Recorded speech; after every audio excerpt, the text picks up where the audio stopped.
that I had in common with Indianapolis was a few years ago, they came to Arrowhead Stadium when I was with the Chiefs, and one of those deals where we played, it was a playoff game, the second playoff game during the course of the playoffs. We didn't punt, they didn't punt.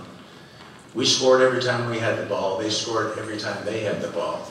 It's just they had Peyton Manning at the end of the game going down to win it. They won a 38-34 ball game. So I feel a little apprehensive when I get it. And then I come in to the birthday party, gosh, and I bump into Howard, and I say, "Oh, excuse me, Howard, no offense." He looks up, he goes, "No kidding, Sonny, no defense either."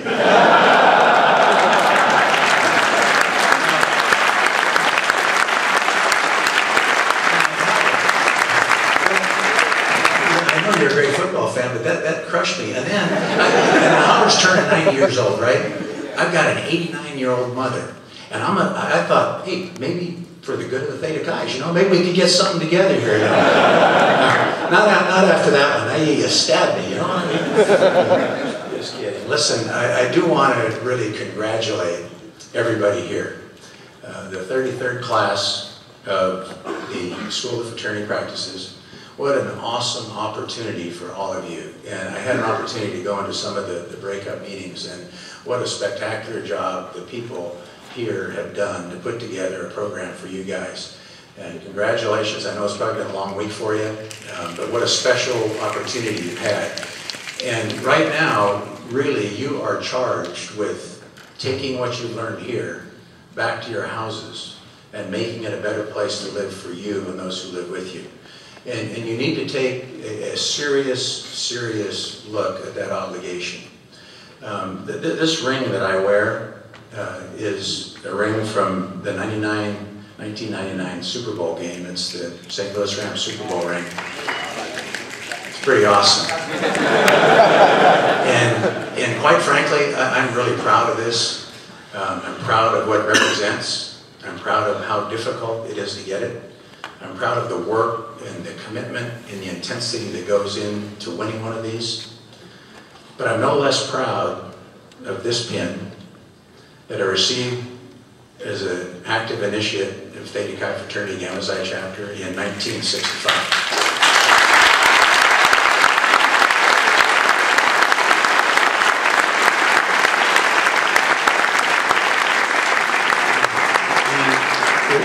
If somebody said to me, "You've got to give up one of these two," if in your life you had two situations that you've gone through, one a Super Bowl champion, all of the excitement and euphoria that goes with this, or being a member of Theta Chi Fraternity, it wouldn't take 1 second to decide this one goes.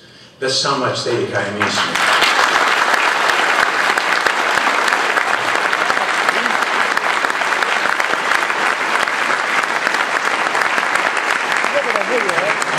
A couple of things that might help you in your journey to taking what you've learned here back to your respective houses. It took a lot of work to get this. It took a lot of work to get this one, but it took a lot of work to get this.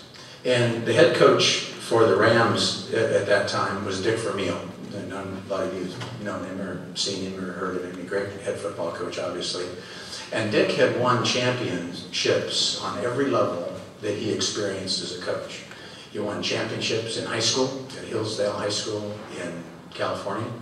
He experienced a championship at Napa Junior College in Napa, California. He experienced a championship winning the Rose Bowl at UCLA as the head coach at UCLA. He then went to the Philadelphia Eagles, and they won the NFC Championship, lost the Super Bowl game to the Raiders in, I think it was 1978. And then he came to the St. Louis Rams, where I had the privilege of working with Dick, and we won the Super Bowl. And one of the things I asked Dick is, you know, what is it that gives you this wonderful ability to lead men? And not just to lead men, but to lead men to be champions. And he says, it's real simple. He says, I follow a basic tenet, a creed, if you will, of 4 basic principles. And I challenge you to look at, and just, if you have a pen or piece of paper, write these things down. There's just four easy principles. And it may help you when you take back what you've learned from this conference back to your specific chapters. He said, first of all, have a plan. Okay, have a plan. Second of all, hire good people. And whether you're in business, whether you're a teacher, whether you're an engineer, whether you're an active brother of Theta Chi going back to share some thoughts with your fellow brothers, have a plan, hire good people, work hard, and show them that you care. Have a plan, hire good people, work hard, and show them that you care. And that was Dick's basic principles of operation, and had been successful for him for as long as he has been in coaching. And when you look at our creed, the creed of Theta Chi, I believe in Theta Chi, its traditions and its ideals, born of sturdy manhood, nurtured by resolute men. You think about that. I believe in Theta Chi, its traditions and its ideals. While you've been here this week, you've learned about Theta Chi probably in more depth than you've ever understood the fraternity before. You've learned about your traditions.